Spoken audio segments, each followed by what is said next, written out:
샬롬 영화교회를 섬기는 윤광서 목사입니다. 오늘도 주님 주시는 온전한 기쁨과 감사로 충만하시기를 소망합니다. 윗물이 맑아야 아랫물이 맑다 하는 속담이 있죠.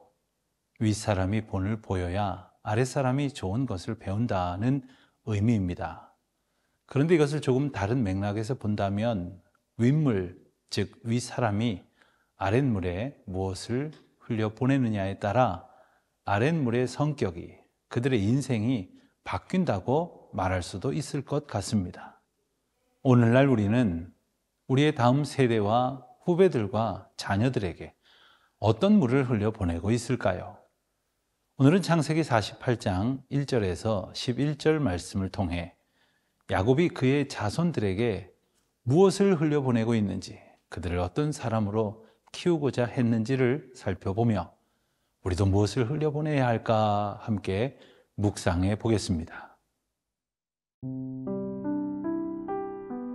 창세기 48장 1절에서 11절 말씀입니다.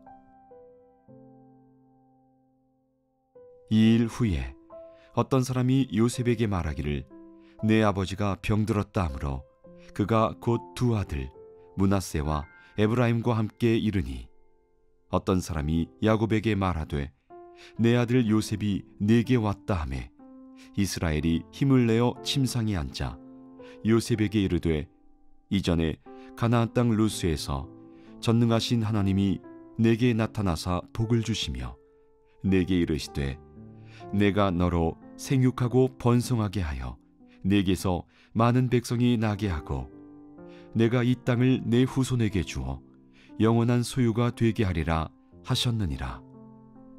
내가 애굽으로 와서 네게 이르기 전에 애굽에서 내가 낳은 두 아들 에브라임과 므낫세는 내 것이라.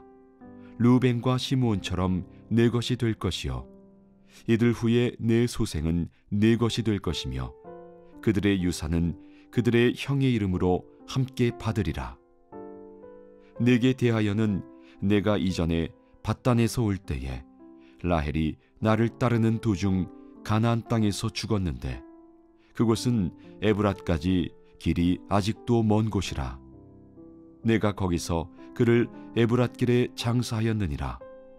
에브랏은 곧 베들레헴이라.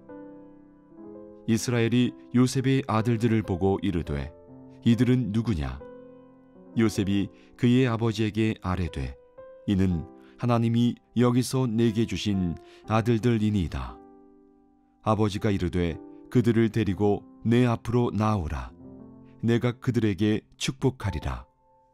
이스라엘의 눈이 나이로 말미암아 어두워서 보지 못하더라. 요셉이 두 아들을 이끌어 아버지 앞으로 나아가니 이스라엘이 그들에게 입맞추고 그들을 안고 요셉에게 이르되 내가 내 얼굴을 보리라고는 생각하지 못하였더니 하나님이 내게 내 자손까지도 보게 하셨도다. 오늘 본문은 1절에서 2일 후에 라는 표현으로 시작을 합니다. 야곱의 가족들이 기근을 피해서 요셉이 총리로 있는 애굽으로 내려가고 야곱과 요셉이 눈물의 부자상봉을 나눈 후 얼마의 시간이 지났습니다. 그런데 새로운 상황 한 가지가 벌어졌다는 사실이 오늘 본문에서 드러납니다. 그것은 바로 안타깝게도 요셉의 아버지 야곱이 심히 병들었다 하는 소식이었습니다. 요셉은 이 소식을 듣고 그의 두 아들 므낫세와 에브라임과 함께 야곱을 찾아갑니다. 그렇게 아버지를 찾아온 요셉과 그의 두 아들은 야곱을 통해서 하나의 이야기를 듣게 됩니다. 그 이야기는 지금보다 훨씬 기력이 넘쳤던 과거의 야곱, 그의 이야기였습니다. 바로 야곱 자신이 루스, 즉 베델에서 하나님을 만났던 이야기였습니다. 야곱은 3절에서 이렇게 말합니다. 이전에 가나안 땅 루스에서 전능하신 하나님이 내게 나타나사 복을 주시며, 야곱이 요셉에게 들려주는 이야기는 자신이 가나안 땅 루스를 지날 때에 전능하신 하나님을 만났다는 이야기였습니다. 여기서 우리는 야곱이 요셉에게 무엇인가를 남겨주고자 하는데 그것이 무엇인지를 들여다보게 됩니다. 그것은 바로 하나님에 대한 기억, 더 정확하게는 하나님을 만났던 기억이고, 지금도 생생히 그가 기억하는 하나님의 사자들이 오르락내리락하는 사닥다리를 보았던 감격의 장면, 자신의 꿈 이야기였습니다. 야곱은 요셉에게 내가 하나님을 만났고 그런 하나님이 오늘까지 나의 인생을 이끌어 주셨다고, 오르락내리락 하던 사닥다리처럼 내 삶에 필요한 은혜를 시시때때로 부어주셨다고 생생한 증언을 전하는 것입니다. 많은 부모님들이 고민을 하십니다.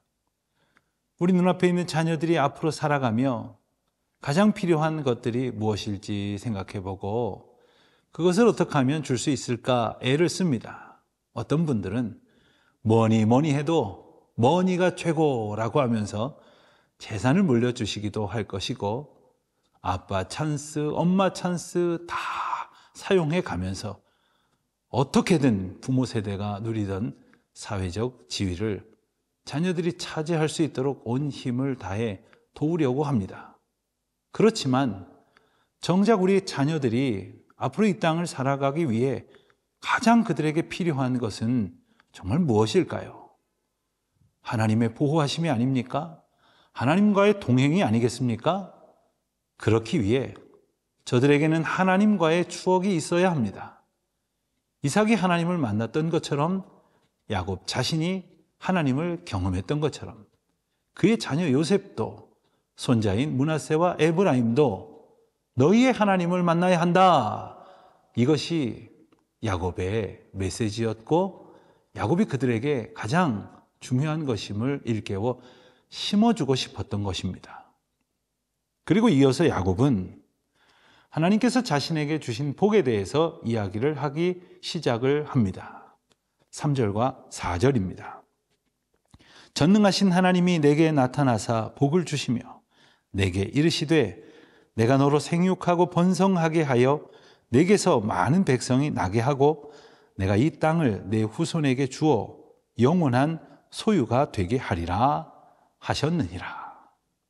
이 말씀은 창세기 28장 14절에서 15절까지 나오는 루스에서 야곱이 하나님을 만났을 때에 들었던, 하나님이 주셨던 약속입니다.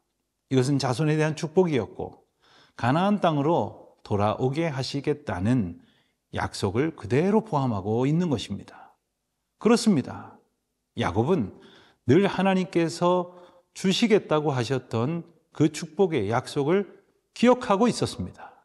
그리고 이제는 그의 자녀 요셉에게 이 축복을 넘겨주고 있는 것입니다. 그리고 또한 야곱은 요셉의 두 아들 에브라임과 므낫세의 소유권을 주장하면서 비록 그들이 애굽이라는 이방인의 지역에서 태어난 자녀들이긴 하지만 그들도 하나님의 언약 안에 있음을, 즉 야곱 가문의 기업을 이어받을 후손임을 분명히 합니다. 여기서 우리는 야곱이 그의 자녀에게 흘려보내고자 한 또 한 가지 중요한 것을 보게 됩니다. 바로 하나님과의 약속입니다. 나와, 그리고 이제는 너를 하나님께서 축복해 주실 것이라는 말씀이었죠. 우리는 우리의 생이 다하기 전에 다음 세대에 하나님에 대한 기억과 하나님 주신 약속을 반드시 전해야만 합니다. 하나님에 대한 기억과 그 약속을 흘려 보내야만 합니다. 바로 이것이 모든 믿음의 세대가 다음 세대에게 지고 있는 거룩한 사명이기 때문입니다.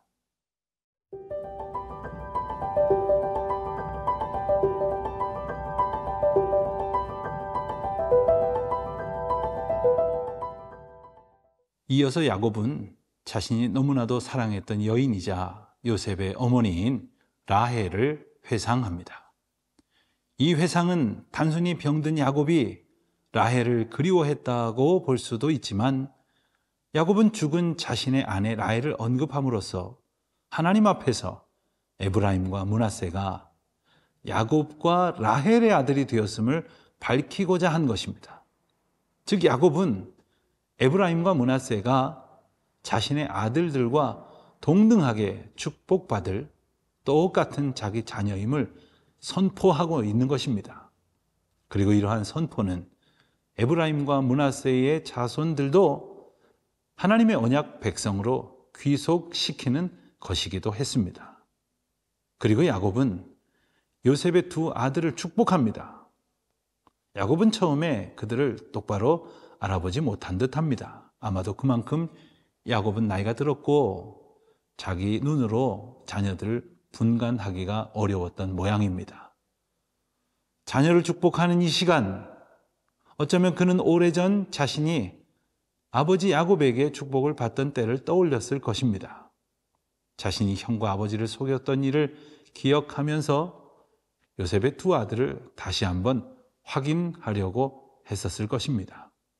그렇게 요셉을 통해 에브라임과 므낫세를 확인한 야곱은 그들을 축복하고자 자기 앞으로 데리고 오라고 말합니다.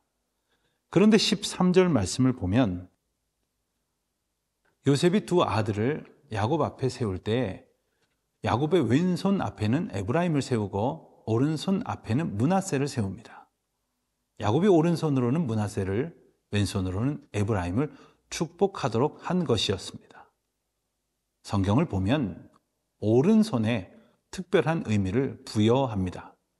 하나님께서 백성들을 구원하시는 능력을 표현할 때, 창조의 권능을 나타낼 때도 오른손이 언급됩니다. 당연히 장남이 누려야 할 축복의 권리가 있다고 생각한 요셉이 그렇게 아들들을 세워두었지만 야곱은 손을 어긋나게 바꾸어서 축복을 합니다. 오른손으로는 에브라임을, 왼손으로는 므낫세를 축복을 합니다.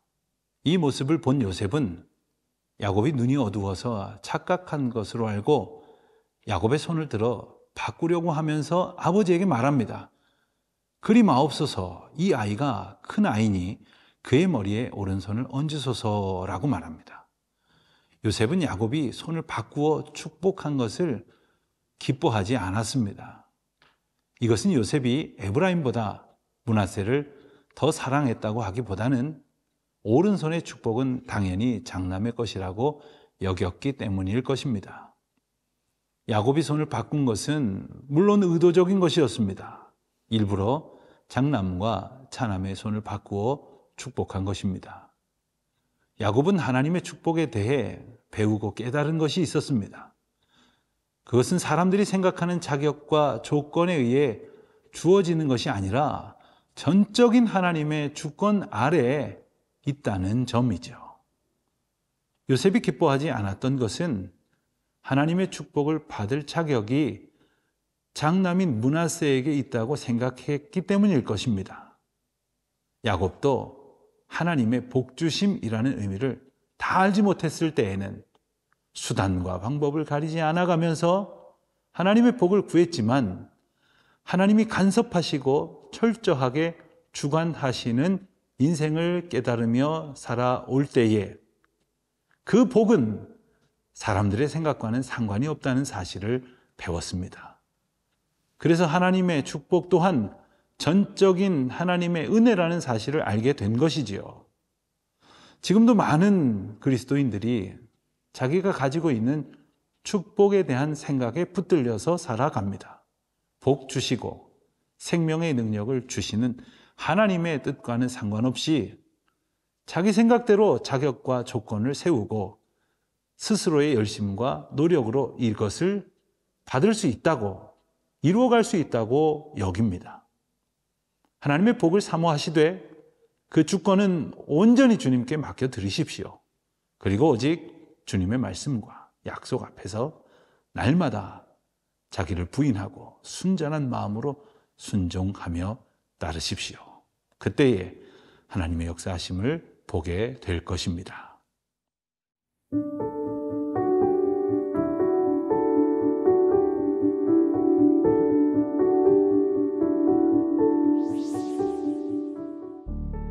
하나님 아버지, 저희가 하나님께 약속을 받은 것처럼 저희 자녀들도 그 언약을 붙들게 하여 주시옵소서.